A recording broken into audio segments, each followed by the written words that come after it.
이제 중앙재난안전대책본부의 국내 코로나19와 관련된 브리핑 함께 보셨습니다. 브리핑에서도 들으셨겠지만 갑론을박이 있었죠. 백화점, 마트의 방역 패스도 확대가 돼서 일주일간의 준비 기간을 거쳐서 1월 10일부터 시행이 됩니다. 이렇게 방역 패스가 일상 곳곳으로 확대가 되고 있습니다.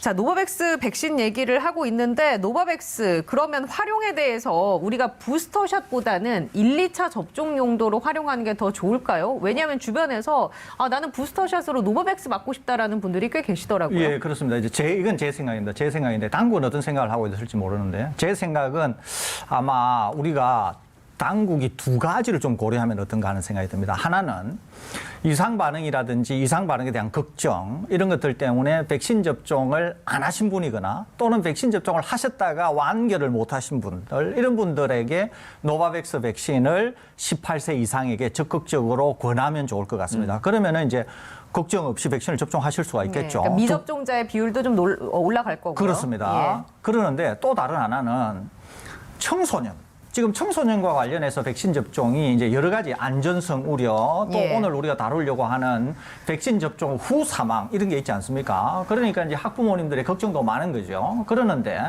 지금 노바백스의 허가는 18세 이상부터 날 거니까 18세 이하는 백신 접종을 하려고 하면 임상시험을 해야 되지 않습니까? 그러니까 우리 당국이 적은 규모로라도 신속하게 이 연령대에 대해서 임상시험을 하고 그러니까 이제 SK하고 우리 당국이 같이 할 수 있겠죠. 해서 결과가 빨리 나온다고 하면은 오히려 이 청소년 연령층에게 화이자라든지 이런 mRNA 백신보다는 훨씬 안전하다고 알려져 있는 이 백신을 접종하면 좋겠다는 생각입니다. 그래서 저는 두 가지. 하나는 성인에게 있어서 백신 접종을 꺼리는 분들에게 노바백스를 적극적으로 쓰자는 거 하나 하고 또 어린 연령층에게 이 백신을 이용하자는 것, 이 두 가지 제안을 드려봅니다. 제가 궁금한 점이 생겼는데요. 일단 두 가지입니다. 노바백스 백신과 관련해서 소규모 임상을 해서 우리가 좀 선제적으로 청소년층에 확대했으면 좋겠다라고 얘기해 주셨는데 그 임상 진행에는 대략적으로 얼마나 소요가 될까요?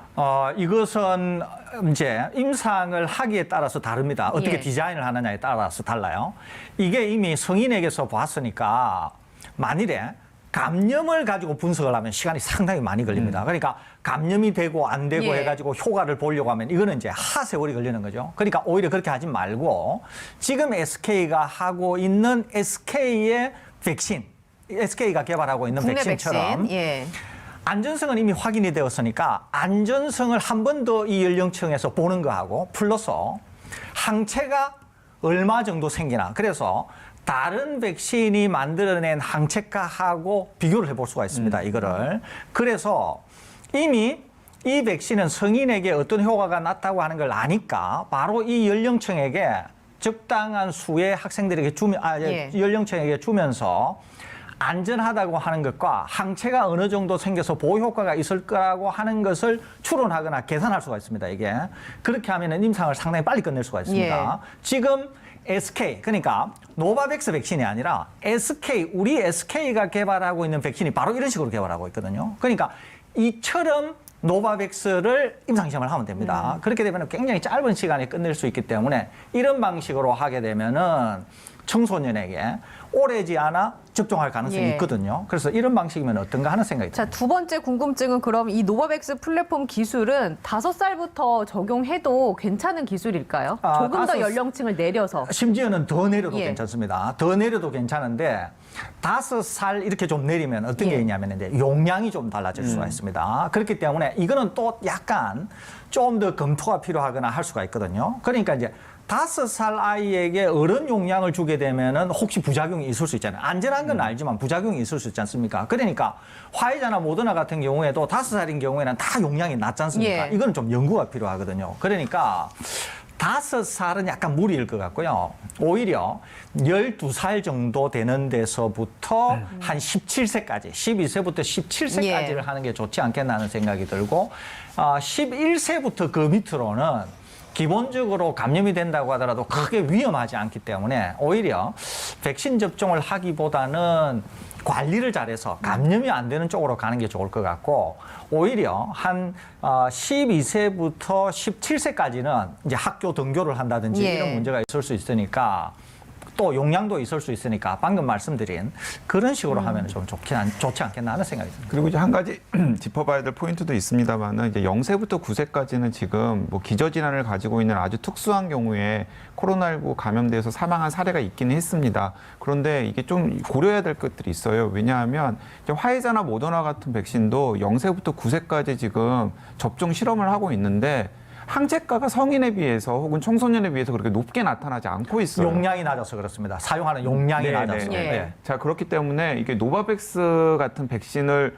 그 0세부터 9세까지 적용을 했을 때도 어떤 효과가 나타날지에 대해서는 좀 따져봐야 될 것들이 많거든요. 그러니까 제가 말씀드린 게 방금 용량을 화이자도 낮추니까 면역이 잘 안 생기는 거예요. 이 네. 어린아이에게. 네. 그러니까 이게 연구가 필요하다는 거죠. 그러니까 이제 화이자도 낮은 용량으로는 이 아이들에게 백신 효과가 안 나타나서 쓸 수가 없는 거예요. 이게. 그러니까 이제 화이자가 2번, 3번을 맞힐 생각을 하는 거예요. 이 어린아이들에게. 그러니까 이거는 연구가 필요하다는 거죠. 그러니까 노바백스를 가지고 어린아이들에게 한다고 하더라도 우리도 이런 문제에 봉착할 수 있다는 거죠. 예. 그러니까 오히려 12세 정도부터 하면서 백신이 아예 안전하니까 성인 용량을 12세 정도 주어도 크게 문제가 없다는 거죠. 그래서 저는 오히려 이렇게 하면은 좀 빨리 할 수 있다는 거죠. 그래서 그런 방식이 좋지 않나라고 하는 거를 말씀드린다는 그러니까 제가 이제 이 대목에서 방금 설대욱께서 설명하신 그걸 우리가 염두에 둬야 된다라고 하는 게 무엇이냐면 그러니까 이제 백신을 성인들이 많이 맞아야 되는 이유가 무엇이냐면 0세부터 9세까지 여러 가지 사정으로 백신을 접종하지 못하는 분들을 그 백신 맞은 성인들이 보호하기 위해서 또 백신을 많이 접종해야 되는 이유가 있거든요. 그러니까 무조건 그냥 닥치고 백신 접종 또 이건 또 꼭 해법이 아닐 수도 있다라는 겁니다. 예. 그렇기 때문에 어떤 백신 전략을 세워야 되는지를 우리가 면밀하게 따져야지 그냥 무턱대고 그냥 찔러놓고 보는 게 능사는 아니라는 거예요. 이제 그렇기 때문에 저도 설대우 교수님처럼 노바백스라고 하는 새로운 백신 옵션이 들어왔을 때 일단 18세 이상들 중에서 이 기존의 모더나나 화이자나 혹은 아스트라제네카 백신에 거부감을 가지셨던 분들을 이 백신을 통해서 어떻게 설득할지가 이제 한 가지 중요하고 또 다른 하나는 워낙에 플랫폼 자체가 청소년 혹은 소아에게도 접종을 했었던 백신의 플랫폼이기 때문에 이 소아 청소년들의 백신 대용으로 이 노바백스를 사용할 국리를 좀 예. 방역 당국이 적극적으로 해줬으면 좋겠다라는데 저도 적극적인 지지를 보내고 싶습니다. 그것을 위해서 소규모 임상을 진행할 필요가 있다, 신속하게. 그렇습니다. 자, 그러면 자연스럽게 이 이야기로 넘어가 보겠습니다. 어제 16살 청소년이 코로나 백신을 맞은 뒤에 숨졌다는 신고가 접수가 돼서 방역당국이 조사에 나섰거든요. 현재 백신과의 인과성을 조사 중에 있습니다. 자, 교수님, 이 사안은 어떻게 보고 계십니까? 이 사안은 우선 확실히 한 거는 뭐냐면은 백신 접종 후에 사망한 것은 맞습니다. 그러는데 이제 인과관계는 언제나 이제 확인을 해봐야 되겠죠. 그렇기 때문에 당국이 확인을 하겠다 그랬는데 예. 우리가 모르는 정보들이 많습니다. 그러니까 성별 이외에는 우리가 아는 게 하나도 없습니다. 그러니까 성별은 남학생이라고 하는 거. 그러니까 백신도 확인이 안 되고 있습니다. 어떤 백신을 맞았는지. 그러니까 아무래도 16세이기 때문에 16세에 허가가 된 백신은 화이자 백신밖에 없습니다. 그러니까 아마 화이자 백신을 맞았을 것으로 생각이 되고 있습니다. 그러는데 기저질환이 있는지 여부도 아직 모른다는 거죠. 그래서 이제 그런 종합적인 것을 지금 당국이 확인하고 있습니다. 그러니까 모르는 걸 가지고 저희들이 예단해서 말씀드리기는 어렵습니다. 다만 당국이 확인한 것은 뭐냐면은 백신 접종 후에 예. 사망했다. 그리고 2차 백신 접종까지 다 접종을 했다. 이 얘기거든요. 그런데 지금까지 우리나라에서 이 연령대, 10대 연령대에서 백신 접종 후 사망이 4명이 있습니다. 백신 접종 후 사망이. 백신 예. 접종 후입니다. 사망이 4명이 있는데요. 2명은 백신 접종을 하고 나서 75일 만에 사망을 했고요. 그러니까 18세 2명이 75일 만에 사망했고, 그렇습니다. 보시다시피. 그중에 한 학생은 백혈병으로 확인이 되었습니다. 그러면서 인과관계가 없다. 당국도 인과관계가 없다라고 확인을 했고 관련 학회에서도 예. 백혈병 학회에서도 인과관계가 없다라고 확인을 한 사안입니다. 그러니까 이제 3명이 남잖아요. 3명이 남습니다. 그러니까 이 3명은 현재 인과관계가 있는지 인과관계가 없는지 그다음에 백신 접종을 하고 나서 어떤 증상을 보였는지 이걸 우리가 지금 전혀 모르고 있습니다. 그럼에도 불구하고 첫째, 방역 당국이 지금 방역 상황이 나빠지면서 방역 패스 등등에 대한 상당히 이제 강조를 하면서 백신 접종을 독려하고 있지 않습니까? 예, 청소년 방역 패스는 내년 3월 1일부터 적용을 하겠다라고 그렇습니다. 입장을 밝힌 상황입니다. 그 상황에서 예. 학부모님들이 이제 걱정이 많으신 거잖아요. 그렇기 때문에 심지어는 방역 패스가 너무 강요를 하는 거 아니냐. 이제 이런 견해들이 있는 상황에서 예. 사망자가 생긴 겁니다. 백신 때문은 아니지만 사망자가 생겼기 때문에 이 상황은 단순하게 보기보다는 우선 하나는 방역 당국이 첫째 신속하게 조사하고 두 번째 투명하게 공개해야 할 필요가 있다라고 하는 생각이 들고요. 또 다른 하나는 방역 패스를 당국이 3월 달부터 적용한다고는 했지만은 이것도 다시 한번 신중하게 검토해야 되지 않나 하는 생각을 갖고 있습니다. 우리 방송에서 어제 사실 며칠 전에 예. 어제가 아니라 며칠 전에 청소년 연령과 관련해서 백신 접종에 대한 방송을 우리가 한 적이 있습니다. 예. 방역 당국은 백신 접종을 해야 된다. 그리고 저는 위험이 이익만큼 그러니까 이익이 크지 않다. 위험 대비 이익이 크지 않다. 그래서 저는 반대한다. 그 얘기를 했지 않습니까? 이 청소년 연령대에 대해서 백신 접종을 반대한다. 방역 패스도 반대한다. 제가 그랬지 않습니까? 그럼에도 불구하고 학부모님들이 자유로운 의사로 백신 접종하는 것까지 저는 막지는 않습니다. 다만 개인적으로 반대합니다. 이 말씀을 드린 적이 있습니다. 그렇기 때문에 방역 당국이 이 사안을 신속하고 투명하게 조사하고 공개할 필요가 있다고 하는 것. 또 하나는 네. 방역 패스와 관련해서도 지금 이런 사안이 나오게 되면 굉장히 부모님들 걱정이 커지기 때문에 이것도 당국이 재고해야 된다. 이 말씀드립니다. 예, 그러니까 더더욱더 노바백스가 힘을 받아서 청소년들에게 접종을 해야 한다. 저는 그런 예, 입장을 갖고 있습니다. 알겠습니다. 자, 그러면 이번에는 기사를 좀 살펴보겠습니다. 위키트리의 기사입니다. 현직 의사, 코로나 안 끝나도 내년에 마스크 벗을 수 있는 이유를 알려드립니다. 라는 제목의 기사입니다. 일부 내용을 살펴보면 전문가들 중에 코로나19가 토착화되는 내년 말이나 내후년 초 이후에는 마스크를 쓸 필요가 없을 것이다. 라고 전망을 했습니다. 자, 두 분의 입장은 방역 상황을 쭉 지켜본 다음에 여러 가지 조치들, 뭐 백신이라든지 치료제 이런 것들이 선행이 된 후에 상황이 안정돼도 마스크는 제일 끝단에, 제일 나중에 벗어야 한다라는 게 두 분의 입장이었잖아요. 어떻습니까? 이 기사에 실린 전문가의 주장에 동의하시는지요? 근데 이제 이분의 의견 자체가 사실은 뭐 전망에 기초한 것이기 때문에 이제 맞다 틀리다라고 가타부타 말씀을 드리기가 어려운데요. 사실은 가장 낙관적인 시나리오 중에 하나이죠. 이제 뭐 지금 어쨌든 예. 상황이 훨씬 더 호전되기를 기대했었습니다만은 뭐 여러 가지 뭐 우발적인 변수들이 겹치면서 사실 내년 초까지 그러니까 당장 내일부터 시작되는 2022년에도 이 팬데믹이 어느 정도 지속될 것으로 보이는데요. 이제 달라지는 상황들이 있습니다.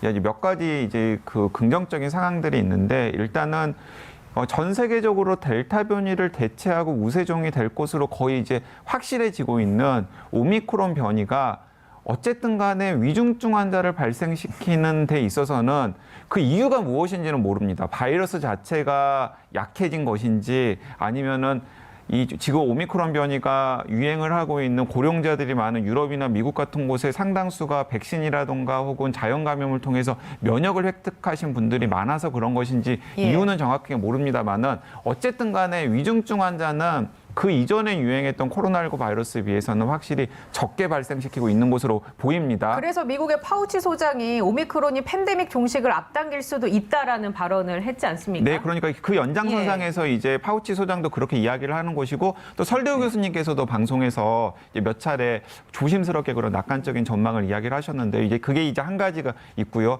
이제 또 다른 하나는 어쨌든 지금 백신 접종률이 굉장히 높은 상황 아닙니까? 이제 거기에다가 이 화이자 치료제가 또 새롭게 우리가 선택할 예. 수 있는 이제 옵션이 된 거죠. 그러니까 코로나19에 대해서 대응할 수 있는 여건들이 이제 굉장히 늘어난 것입니다. 거기에다가 덧붙여가지고 어쨌든 2년 동안 우리가 바보처럼 당하고만 있었던 게 아니잖아요. 이 코로나19 바이러스의 정체에 대해서도 유행이 어떻게 되는지에 대해서도 그리고 그런 유행들을 어떤 식으로 억제해야 되는지에 대해서도 노하우들이 계속해서 쌓이고 있지 않습니까? 이런 것들을 종합해 본다면 아주 낙관적으로 본다면 네. 이제 내년 상반기 정도에 일사불란하게 우리가 방역을 강화하고 대응을 해야 하는 이런 식의 팬데믹 대응은 어쨌든 간에 우리나라를 포함한 선진국들을 중심으로 해서 점점 더 완화가 되지 않을까. 그리고 내년 여름 이후에는 예. 진짜로 이제 위중증 중심으로 코로나19에 감염이 된 모두를 다 우리가 케어하는 것이 아니라 위중증 환자 중심으로 케어하는 방향으로 가게 된다면은 이제 이분의 주장하는 것처럼 이제 어느 순간이 되면은 60세 이상의 고령층에게는 뭐 추가 백신 접종이라든가 이런 조치를 취하더라도 그 이하 연령대는 지금보다는 훨씬 더 일상생활을 할 수 있고 그렇다 보면은 예를 들어서 밀집도가 좀 낮은 곳 같은 경우에는 마스크를 벗을 수 있는 것도 가능할 수도 있겠다라고 생각이 됩니다.